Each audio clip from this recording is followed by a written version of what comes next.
sejahtera untuk kita semua. Perkenalkan, saya Wira Nartina, Prodi Ilmu Pemerintahan, dan saya ditemani oleh rekan saya yaitu Kelvin Riza Saputra dan Agus Susanto. Baiklah, kami dalam kesempatan kali ini akan menyampaikan presentasi yang berjudul Prosedur Awal Proses Penelitian. Pengertian masalah dan langkah-langkah dalam proses penelitian. Pertama itu pengertian masalah. Masalah adalah kata yang sering terdengar di kehidupan sehari-hari. Tak ada seorang pun yang luput dari masalah. Baik masalah yang bersifat ringan atau berat. Masalah adalah suatu kendala atau persoalan yang harus dipecahkan dan dengan kata lain, masalah merupakan kesenjangan antara kenyataan dengan suatu yang diharapkan dengan baik. Jadi, di sini dapat saya simpulkan bahwa masalah penelitian adalah suatu hal kejadian yang dijadikan suatu penelitian dengan mempertimbangkan beberapa hal dalam menentukan suatu masalah dan penelitian sehingga memperoleh jawaban yang diinginkan, yaitu langkah-langkah dalam proses penelitian. Pertama, pengamatan, yaitu mengidentifikasi bidang masalah yang luas. Yang pertama di sini adalah di mana sang peneliti melihat sebuah kemungkinan dalam konteks organisasi dengan para yang perlu diselesaikan. Kedua, berapa banyak pertanyaan seorang peneliti di mana seorang peneliti ingin menjawab secara empiris. Yang kedua yaitu pengumpulan data awal penelitian, pengumpulan informasi tentang bagaimana orang lain mendekati masalah dengan masalah yang sama. Yang ketiga yaitu definisi masalah. Pernyataan dari pertanyaan yang jelas, tepat, dan ringkas atau persoalan yang diinvestigasi untuk menemukan jawaban dan solusi.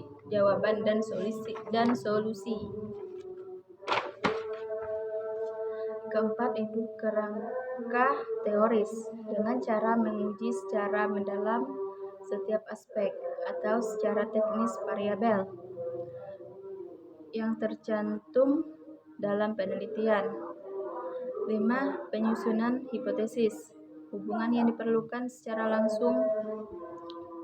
logis di antara dua atau lebih variabel yang diungkapkan.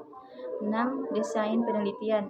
Di sini data diperlukan dapat dikumpulkan dan dianalisis untuk sampai pada solusi. Desain penelitian yang meliputi serangkaian pilihan pengambilan keputusan rasional seperti isu-isu mengenai keputusan tujuan studi, letaknya, jenis investigasi, tingkat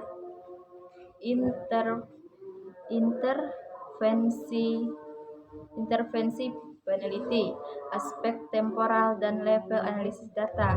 7. Pengumpulan, analisis dan interpretasi data agar masalah terjawab dan hipotesis diterima atau ditolak. 8. Deduksi, bahwa seorang peneliti bisa menggunakan pendekatan deduksi di mana pendekatan dimulai dari hal yang umum menuju hal yang khusus atau spesifik. Demikianlah materi dari saya. Selanjutnya akan disambung oleh rekan saya yaitu Kelvin Riza Saputra. Baiklah, di sini saya akan melanjutkan penjelasan tentang materi prosedur awal dalam proses penelitian. Yang pertama, sifat data yang dikumpulkan. Data merupakan bahan baku dari informasi yang dapat berupa bentuk, angka, huruf, gambar, suara, atau suatu keadaan, bentuk simbol, dan lainnya. Data menurut sifatnya dapat dibedakan menjadi dua jenis, yaitu data kualitatif dan data kuantitatif. Data kualitatif, data yang disajikan dalam bentuk kata-kata atau tulisan, gambar atau audio, video, dan video yang memiliki makna. Data tersebut diperoleh dari wawancara, pengamatan, pemotretan, perekaman, dan lainnya. 2. Data kuantitatif. Data yang disajikan dalam bentuk bilangan angka sehingga data kualitatif diolah secara statistik. Informasi latar belakang mengenai organisasi dapat diketahui oleh peneliti bahkan sebelum mengadakan wawancara. Pertama, yang dapat diperoleh dari berbagai sumber yang dipublikasikan seperti publikasi perdagangan sensus, panduan, dan jasa bisnis lainnya. 3. Informasi mengenai faktor struktural dan filosofi manajemen. Faktor struktural yang mempengaruhi persoalan dalam organisasi. Persepsi, sikap, dan respon perilaku. Gagasan umum tentang persepsi orang mengenai aspek penelitian dapat diperoleh melalui wawancara terstruktur dan tidak terstruktur dengan responden. Terakhir, survei literatur merupakan dokumentasi dari menyeluruh terhadap karya publikasi dan non-publikasi dari sumber sekunder dalam bidang minat khusus bagi peneliti. Survei literatur memastikan yang pertama, variabel penting yang kemungkinan besar mempengaruhi situasi masalah tidak terlewatkan dalam studi. 2. Gagasan yang lebih jelas akan muncul membantu penyusunan kerangka teoritis dan hipotesis untuk pengujian. 3. Pernyataan masalah dapat dibuat dengan tepat dan jelas. 4. Sifat dapat diuji dan dapat ditiru. Dari temuan peneliti saat ini meningkat. Yang kelima, peneliti tidak mengalami resiko menemukan kembali roda yang memboroskan usaha dengan mencoba menemukan sesuatu yang sudah ditemukan atau diketahui. Yang terakhir, masalah yang diselidiki diterima oleh komunitas ilmiah sebagai relevan yang penting.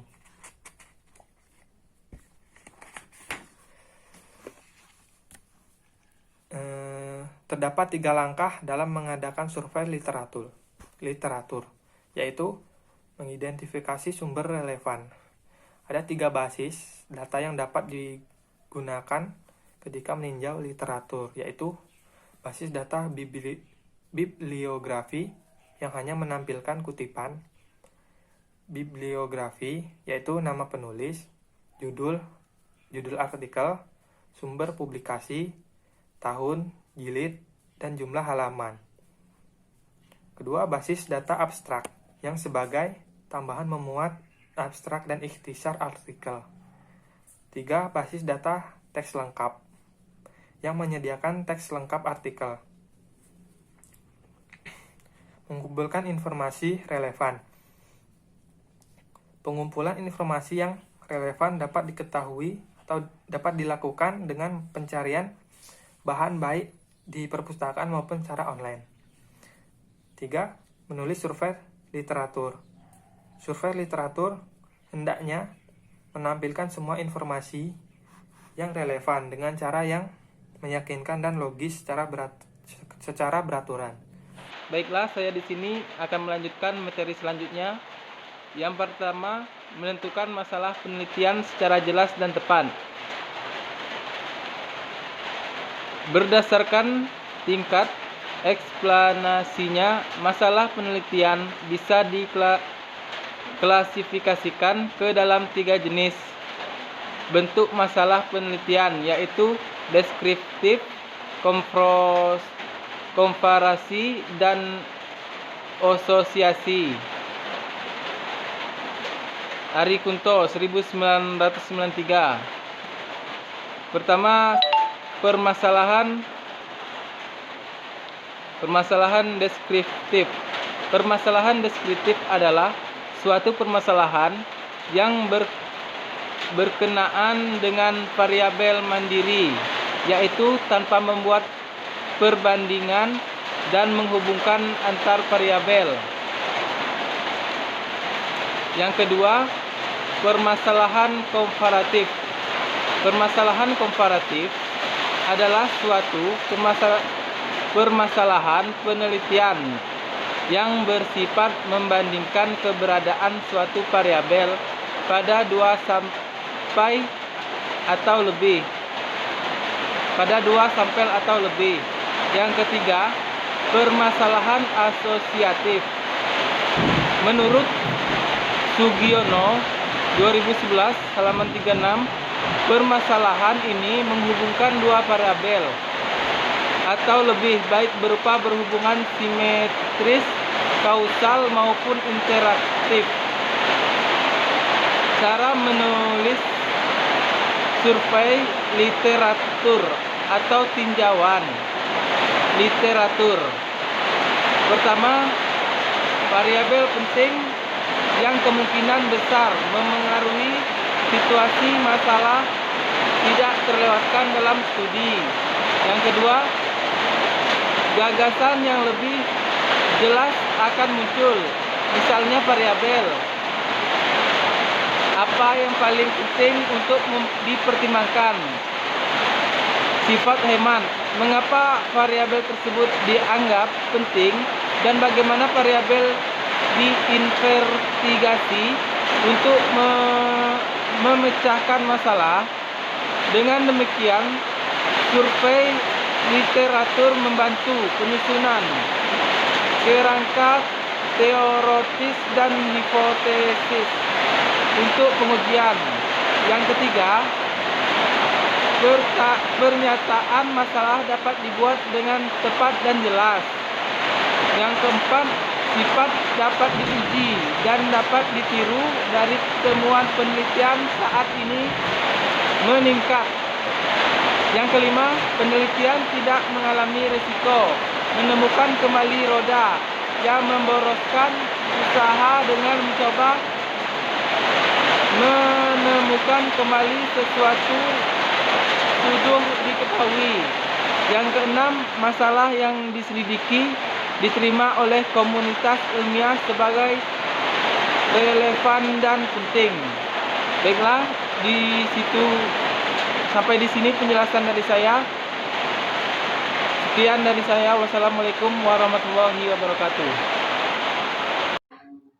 Sebelum saya akhiri pertemuan kita pada kali ini, saya akan membuka sesi pertanyaan terlebih dahulu. Bagi teman-teman yang ingin bertanya, silahkan cantumkan identitasnya ya. Terima kasih atas partisipasinya teman-teman semua dalam mengikuti presentasi ini. Semoga dengan presentasi ini dapat menambah wawasan kita semua. Akhir kata, apabila ada kata saya yang salah, saya mohon maaf. Saya akhiri dengan wassalamualaikum warahmatullahi wabarakatuh.